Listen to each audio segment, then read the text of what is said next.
Bonjour les amis. Un Québécois aux Philippines. Yves. J'ai changé de chandail parce que l'autre était tout mouillé. Il fait excessivement chaud. 37 degrés. J'ai envie de l'enlever, mais il y en a qui vont critiquer que je suis tout nu à l'écran. Pauvres eux autres. Ben, comme le titre de ma vidéo le dit, je vais parler de culture et étiquette aux Philippines. Première partie parce que c'est long, donc je fais deux parties.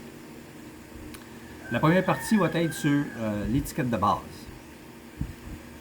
Je vais faire de la lecture parce qu'il y en a tellement, je ne veux pas en oublier. Les Filipinos, ils tendent à être modestes, surtout en public. Et il est entendu que les seniors ou personnes de haut rang soient traitées avec respect. L'espace privé dans une maison n'existe pas, dû aux familles nombreuses et à l'espace de vie restreint. Donc, il est très courant que plusieurs membres de la famille dorment dans la même chambre. Ils ont un lit queen, puis ils sont 3, 4 dedans. C'est pas rare. Les Filipinos en général, ils évitent de blasphémer. Ça peut leur faire perdre la face. C'est pas bien vu de blasphémer et ni d'insulter les gens. Quand ça arrive, ça leur fait perdre la face. Et puis, c'est mal vu, surtout par les aînés. C'est un manque de respect pour les autres. Beaucoup de Filipinos ont une approche plus relaxe vis-à-vis le temps et la ponctualité. C'est commun ici d'arriver en retard à un rendez-vous au restaurant ou à un rendez-vous entre amis, 1 heure, 1 heure et demie, 2 heures plus tard. C'est commun, c'est très commun. Les seuls rendez-vous qui sont vraiment respectés, c'est les rendez-vous chez le docteur ou des rendez-vous d'affaires. S'ils sont en affaires et ils ont un rendez-vous avec un client, s'ils sont eux-mêmes clients, ils ont un rendez-vous d'affaires avec quelqu'un à qui ils veulent acheter quelque chose, ils vont s'arranger pour être à l'heure.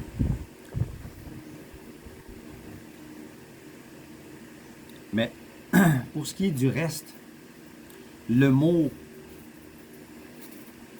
later est très élastique. Demander une précision du temps exact, c'est impoli. Puis vous aurez encore later. Later peut vouloir dire plus tard durant la journée, demain, la semaine prochaine, le mois prochain. Later, c'est très élastique.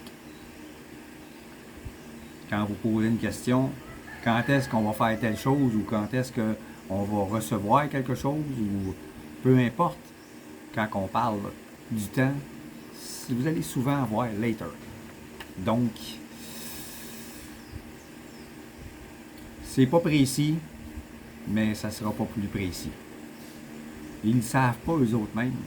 Il y a tellement de choses qui peuvent arriver que ils ne peuvent pas préciser. Lors de visite chez des Filipinos, il est offensant d'appeler la dame de la maison l'hôtesse. Ça fait référence à de la prostitution. Une hôtesse de bar où il y a des go-go girls. C'est comme ça qu'on les appelle, les dames qui travaillent dans des bars, qui sont les patronnes, puis qu'il y a des go-go girls qui travaillent pour elles. Ce sont des hôtesses parce que les go-go girls peuvent se transformer en prostituées à l'occasion. Donc, il est très offensant d'appeler la dame de la maison l'hôtesse. Il est préférable d'enlever ses chaussures avant d'entrer dans la maison, pas une fois entré. Vous n'entrez pas pour enlever vos souliers et les mettre dans la maison. Vous êtes dehors, vous enlevez un soulier, vous mettez votre pied à l'intérieur, vous enlevez le deuxième et vous le mettez à l'intérieur. Mais les souliers doivent rester dehors. Ça peut arriver que la dame de la maison va vous dire « Pas nécessaire de les enlever. Mon plancher est sale. » Pour eux autres, un plancher sale, c'est que il a été balayé puis lavé la veille, mais pas ce matin. Elle n'a pas eu le temps encore avant que vous arriviez. Parce qu'ils lavent leur plancher tous les jours. C'est propre comme un sous-neuf. Ma blonde la balaye tous les matins. Hier, elle a lavé les planchers à la grandeur. Pas ce matin, mais elle a balayé partout. La terrasse, la cuisine extérieure, l'intérieur de la maison, partout. C'est tous les jours que c'est fait. Accepter tout rafraîchissement. Ça fait partie de l'étiquette. Ça fait partie de la culture d'offrir un rafraîchissement à quelqu'un qui vient nous visiter. Acceptez-le. Ça vous demande, voulez-vous de l'eau? Oui. Vous n'avez pas envie de boire d'autre chose? Ou un verre d'eau? Oui. Non, non, non, non, j'en veux pas. Non, faites pas ça. Vous n'avez pas soif, pas grave. Vous recevez votre verre d'eau, vous prenez une gorgée, vous le remettez là. La job est faite. Le refuser, c'est considéré comme impoli. Dans les maisons des gens plus à l'aise, ils vont sortir leur plus belle vaisselle, leur plus belle coutellerie. Pas pour vous impressionner.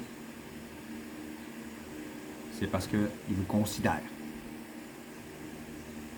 Vous êtes un invité et pour eux autres, c'est très important que vous soyez très à l'aise. Donc, il serait poli de votre part de commenter sur la beauté de cette vaisselle, la coutellerie, juste pour qu'ils se rendent compte que vous avez remarqué l'effort qu'ils ont fait de vous mettre à l'aise. Ça sera très bien vu. Les gens, en général, ici, ne mangent qu'avec des cuillères à soupe, des cuillères à table, pour ceux qui ne comprendraient pas le principe de la cuillère à soupe, ou avec leurs mains. En général, c'est comme ça que ça se passe. Surtout en province, les gens mangent surtout avec leurs mains. Ils vont utiliser une cuillère pour prendre une sauce, pour mettre sur leur riz. Ils vont taponner le riz en tapon. Ils vont le manger avec leurs mains. Ils ne vont sortir que la coutellerie que pour les invités. Souvent. Très, très, très, très souvent. Les fourchettes et les couteaux ne sont pas communs dans la culture des Philippines. Cuillère à soupe, même une cuillère à thé. J'ai eu de la misère à en trouver. Les couteaux, les fourchettes un peu moins, j'en ai trouvé. Mais les couteaux à beurrer, pour tartiner, les couteaux à tartiner, puis les cuillères à thé,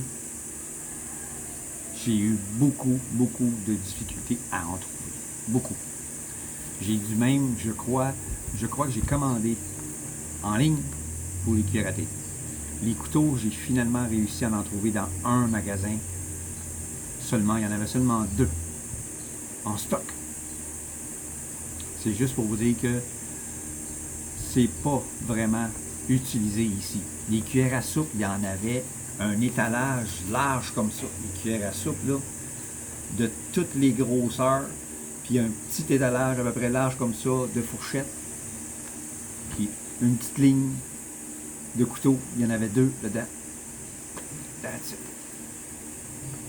Donc, quand ils sortent la coutellerie, les gens de plus haut rang, ceux qui ont des belles maisons, des bonnes jobs, s'ils sortent la belle coutellerie, remarquez-le.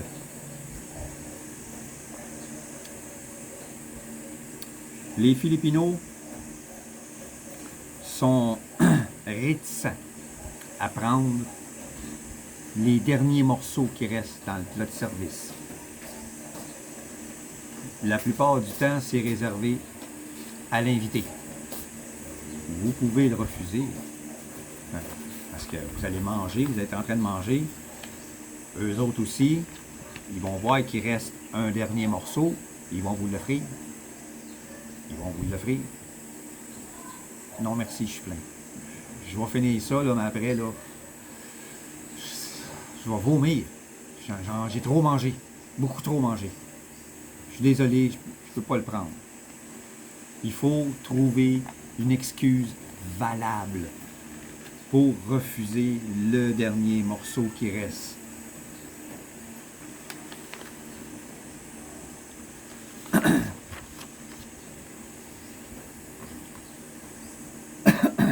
Tout est servi avec du riz. Toujours. Toujours, toujours, toujours. Il y a toujours du riz qui est servi avec la viande, les légumes, la sauce, s'il y en a. C'est toujours du riz. Sinon, c'est considéré comme une collation. S'il n'y a pas de riz, la nourriture est considérée comme une collation et non pas comme un plat principal.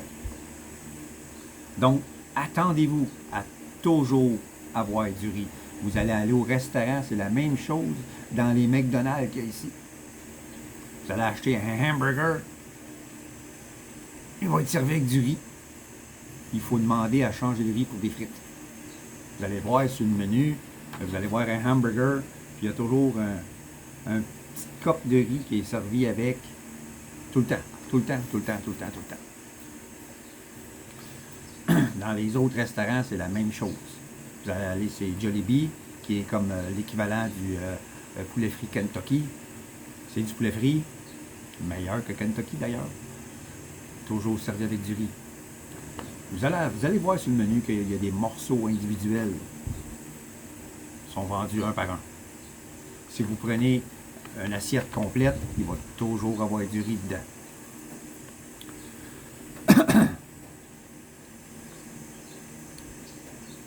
Il est très grossier. Je vais essayer de vous faire voir. Très grossier.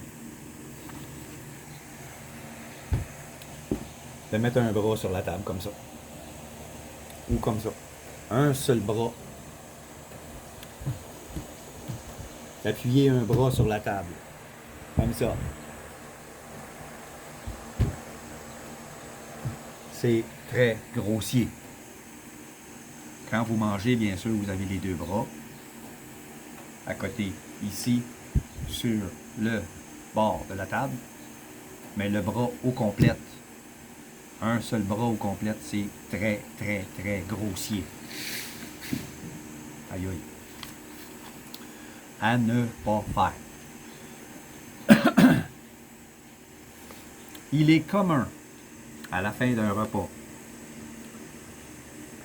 Si vous n'avez pas voulu finir de vider les plats, il est commun que cette nourriture reste sur la table.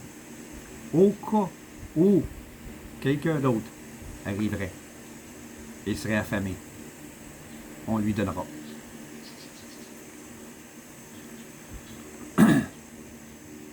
Généralement, un petit cadeau, un petit quelque chose vous sera offert. Si c'était prévu que vous vous présentez, si vous avez été invité, lorsque vous vous présenterez, il est commun de recevoir un petit cadeau. Souvent, les gens vont se renseigner sur vos goûts personnels à votre douce moitié, à savoir ce que vous aimez, si vous utilisez quelque chose en général, si vous avez des hobbies. Puis ce cadeau-là va être selon vos goûts la plupart du temps. C'est toujours quelque chose qui va être utile. Ne pas l'ouvrir immédiatement. C'est pas comme à Noël qu'on reçoit des cadeaux, puis qu'on les ouvre, puis là qu'on félicite. On remercie tout le monde, puis on les embrasse, puis merci, merci, merci, merci, merci. Non. Vous recevez un cadeau. Wow! Merci. That's it. Vous le laissez de côté en ayant remercié la dame pour son attention. Et vous le mettez de côté. Vous l'ouvrez quand vous allez être rendu chez vous. À moins qu'elle aimerait voir votre expression, elle vous dit, tu rouvres pas ton cadeau. Façon de dire, j'aimerais ça le voir la face quand tu vas l'ouvrir. Sinon, vous ne l'ouvrez pas.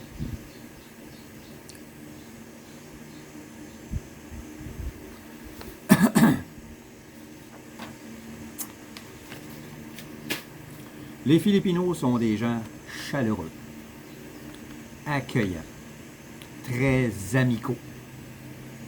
Il n'est pas rare de voir des Filipinos converser ensemble sans même se connaître. Quelqu'un passe sur la rue, en moto, un autre va y adresser la parole, il va revenir, il va arrêter, il va se mettre à jaser avec. Il ne le connaît pas. Mais les gens sont comme ça. Si ça vous arrive, vous êtes en vélo, en moto, vous avez du temps devant vous. Vous n'êtes pas pressé, là. On est aux Philippines, OK? À moins d'avoir un rendez-vous chez le docteur, vous n'êtes pas pressé. Ou que vous ayez à faire des petits achats, puis que le magasin ferme dans 20 minutes, puis c'est à 15 minutes d'où est-ce que vous êtes, vous n'avez pas le choix d'y aller.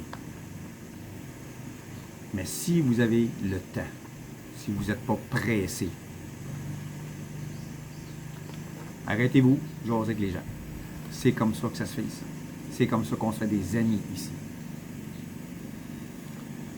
Il n'est pas rare que des gens que, même s'ils ne se connaissent pas, ils vont partager des souvenirs de leur coin de pays. S'ils ne sont pas du coin, ils vont partager des choses de où est-ce qu'ils vivent, de leur ville natale, de leur passé, leur enfance. C'est des gens qui sont expressifs et sentimentaux. Donc, c'est pas rare de les voir partager des souvenirs, des choses comme ça avec les étrangers. Leur approche de la vie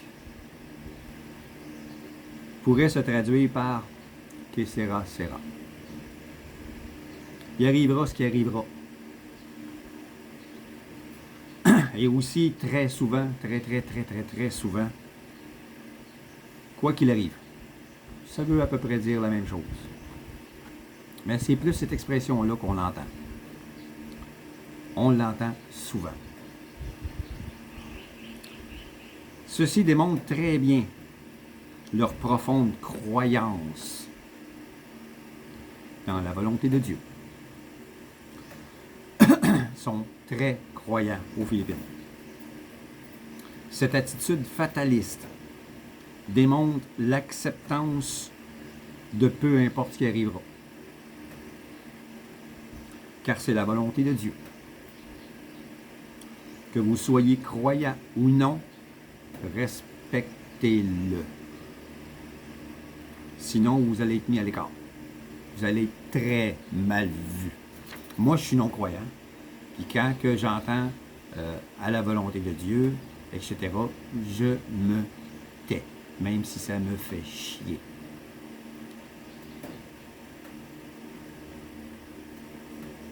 En bon québécois, ferme ta gueule.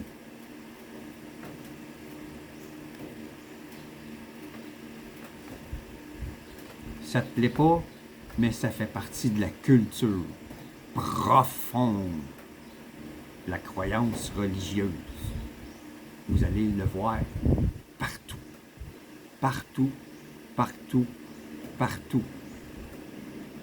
Sur leur tricycle, sur certains murs, sur des affiches, que Dieu est ceci, Jésus est cela, etc.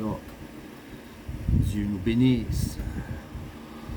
Dieu bénit ce transport. Vous allez le voir partout. Et il ne faut pas s'en moquer.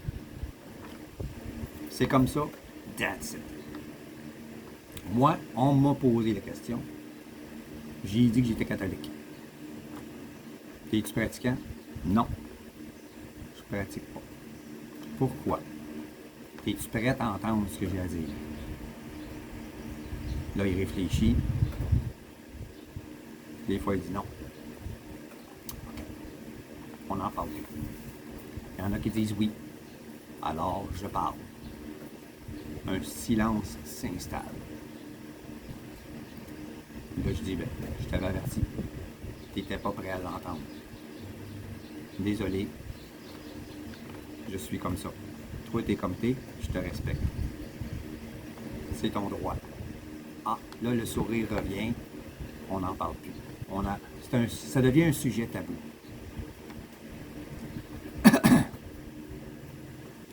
Mais il faut faire attention.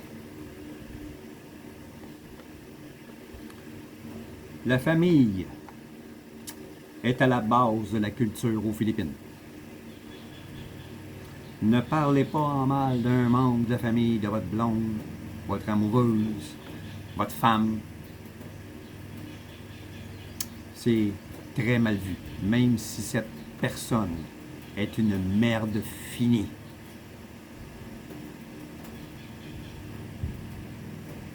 Elle le sait. Ça y plaira pas, puis elle sait que cette personne-là est comme ça. Mais elle est tolérée parce que c'est un membre de la famille. Probablement que ce membre de la famille-là est à éviter. Mais on n'en parle pas. Gardez vos commentaires. Vous le savez, vous aussi, que c'est une merde? Taisez-vous. N'en parlez pas. C'est comme un sujet tabou.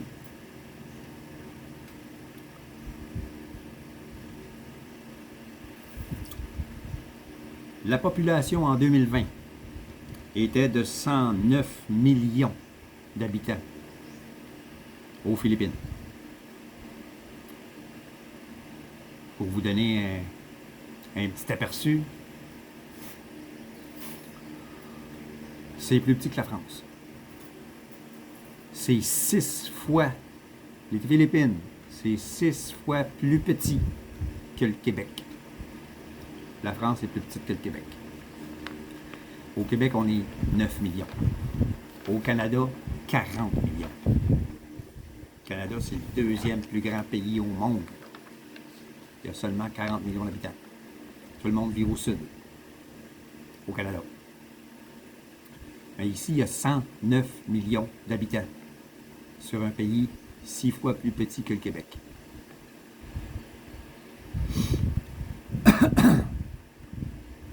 La langue la plus parlée est le tagalog, à 39%. Il y a environ 300 dialectes différents aux Philippines, dont 8 langues principales, dont fait partie le tagalog.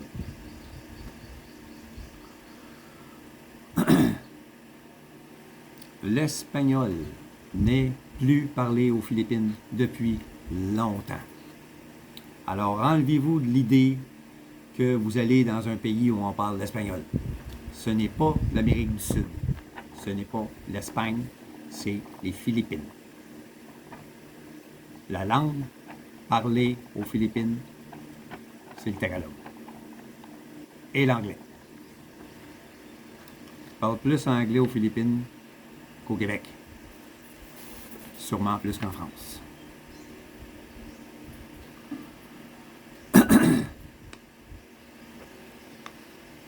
La religion est catholique. Ceux qui pensent qu'à cause qu'on n'est pas loin de la Thaïlande, c'est bouddhiste. Catholique à 79%. catholiques romains. Musulmans, 6,4% seulement. Mindanao. That's it. L'île de Mindanao, c'est là qui sont les musulmans. Mais ils ne parlent pas l'arabe. Ils sont musulmans, mais ils ne parlent pas l'arabe. Ils vont parler l'Issaïas, probablement, ou d'autres langues. Il y en a beaucoup. Il y a 8 langues principales. Une de ces langues-là principales, c'est la langue qu'ils vont parler là-bas. Puis il y a d'autres religions, si on compte 79% puis 6,4%, il en reste du pourcentage. Il y a d'autres religions, qui soient chrétiennes ou non, aux Philippines. Mais j'ai jamais entendu parler du bouddhisme. Il y a beaucoup de religions chrétiennes qui ne sont pas catholiques romains. Il y a chrétiens, plusieurs autres qui sont dans la même branche que les religions chrétiennes. Il y a 10 ethnies principales, puis beaucoup d'autres ethnies locales aux Philippines. Les étrangers sont présents à seulement 0,2% aux Philippines, compte tenu du nombre d'habitants. 109 millions fois 0,2%, ça va donner à peu près le nombre d'étrangers de tout pays confondu qui vivent aux Philippines. Il y a beaucoup de Filipinos qui vivent à l'étranger. J'ai vu quelque part qu'il y a environ 380 quelques mille Philippins qui vivent en Australie. Il y en a probablement plus que ça aux États-Unis. Il y en a beaucoup qui vivent aux États-Unis. Il y en a aussi au Canada, Vancouver, Toronto, Winnipeg. Il y en a dans plusieurs provinces au Canada. Il y en a probablement aussi dans d'autres pays.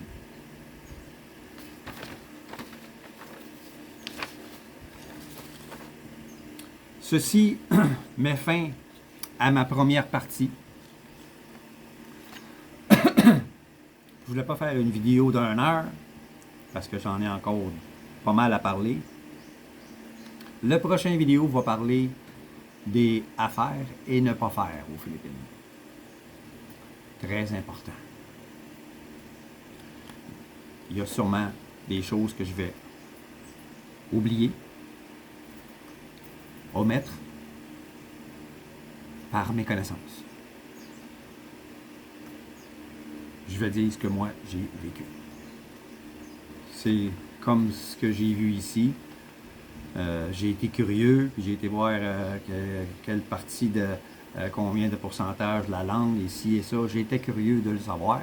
Je suis allé le voir, je l'ai pris en note pour une future vidéo que je viens de faire. Donc, si le contenu vous intéresse, abonnez-vous, likez mes vidéos, pesez sur la cloche de notification pour ne pas manquer mes prochaines vidéos. Et je vous dis à la prochaine. Portez-vous bien.